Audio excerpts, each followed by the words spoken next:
This channel does not promote any violent, harmful, or illegal activities. All content provided by this channel is meant for an educational purpose only. শুরুটা করেছিল জাতীয় নাগরিক party NCP আর শেষটা করেছে নির্বাচন commission. চিকিৎসার জন্য সাবেক রাষ্ট্রপতি আব্দুল হামিদ গত 7 মে রাতে থাইল্যান্ড যাওয়ার সূত্র ধরে পরদিন 8 মে রাত 10টায় আওয়ামী লীগ নিষিদ্ধের দাবিতে ফেসবুকে পোস্ট দিয়ে জাতীয় নাগরিক পার্টি এনসিপির দক্ষিণাঞ্চল মুখ্য সংগঠক হাসনাত আবদুল্লাহ প্রধান উপদেষ্টার সরকারি বাসভবন যমুনার সামনের সড়কে অবস্থান নেন। ফেসবুক পোস্টে হাসনাত লিখেছিলেন, গণহত্যাকারী আওয়ামী লীগের বিচার নিশ্চিত ও রাজনৈতিক কার্যক্রম নিষিদ্ধের সুস্পষ্ট রোডম্যাপ না পাওয়া পর্যন্ত আজ রাত 10টা থেকে প্রধান উপদেষ্টার বাসভবন যমুনার সামনে অবস্থান কর্মসূচি চলবে।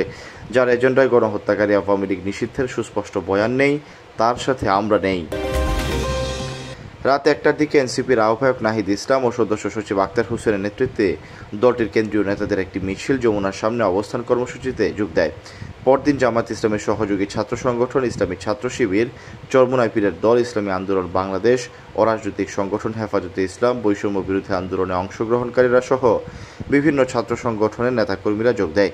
তারা আওয়ামী লীগ নিষিদ্ধের সুস্পষ্ট ঘোষণা না আসা পর্যন্ত অবস্থান কর্মসূচি চলবে বলে ঘোষণা করে।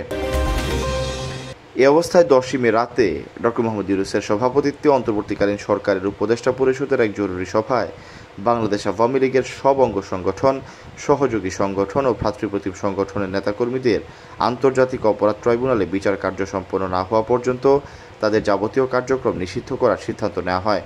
তারই পরিপ্রেক্ষিতে 12 মে প্রজ্ঞাপনে স্বরাষ্ট্র মন্ত্রণালয়ের জননিরাপত্তা বিভাগ বিষয়টি উল্লেখ করেন। এ অবস্থায় আগামী ফেব্রুয়ারিতে অনুষ্ঠিত নির্বাচনে আওয়ামী লীগের অংশগ্রহণ অনিশ্চিত হয়ে পড়ে। কিন্তু পরাশক্তির বেশিরভাগ দেশ অন্তর্বর্তীকালীন সরকারকে সাফ জানিয়ে দেয়, আওয়ামী লীগ ছাড়া নির্বাচন গ্রহণযোগ্য এবং অংশগ্রহণমূলক হবে না। ফলে পরাশক্তির দেশগুলোর চাপমুক্ত হতে অন্তর্বর্তীকালীন সরকার তফসিল ঘোষণার আগেই আওয়ামী লীগের কার্যক্রমের উপর নিষেধাজ্ঞা প্রত্যাহার করার সম্ভাবনা গুঞ্জন রয়েছে রাজনৈতিক অঙ্গনে।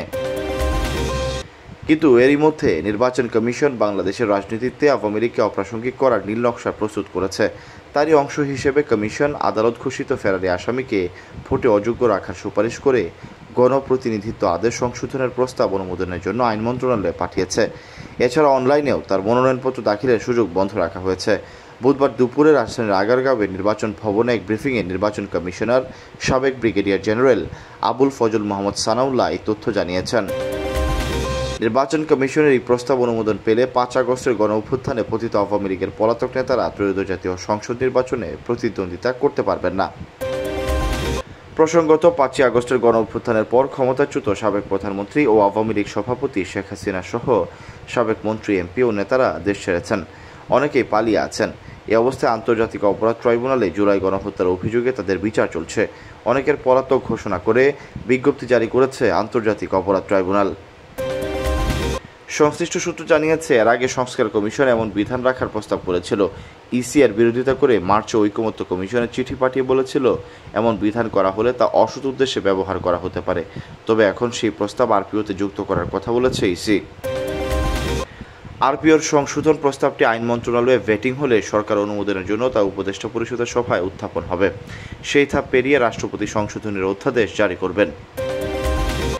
এছাড়া অনলাইনে রাখলে সুযোগ বন্ধ রাখায় আওয়ামী লীগের এইসব নেতা, মন্ত্রী, এমপিরা আগামী নির্বাচনের প্রতিদ্বন্দ্বিতার অযোগ্য বিবেচিত হবেন বলে মনে করা হচ্ছে।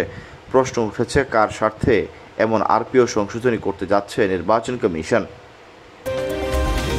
রাজনৈতিক বিশ্লেষকরা বলছেন, সারা দেশে আওয়ামী লীগের ওয়ার্ড থেকে শুরু করে কেন্দ্রীয় হাজার হাজার নেতার নামে অসংখ্য মামলা রয়েছে। এসব নেতাদের বেশিরভাগই ফেরারি। আদালত তাদের বিরুদ্ধে গ্রেফতারি পরোয়ানা জারি করেছে। এমন প্রেক্ষাপটে ইসির আরপিও সংশোধন প্রস্তাবে আদালত ঘোষিত ফেরারি আসামিকে ভোটে অযোগ্য রাখার সুপারিশ করা হয়েছে। এছাড়া আওয়ামী লীগের অনেক মন্ত্রী, এমপি, উপজেলা চেয়ারম্যান গত 1 বছরের বেশি সময় কারাগারে আটক রয়েছে।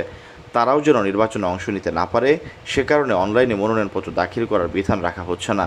এই সব বিধান রেখে গণপ্রতিনিধিত্ব আদেশ আরপিও 1972-এর সংশোধনীর মাধ্যমে আওয়ামী লীগের কফিনে শেষ পেরেক মারতে যাচ্ছে বর্তমান নির্বাচন কমিশন।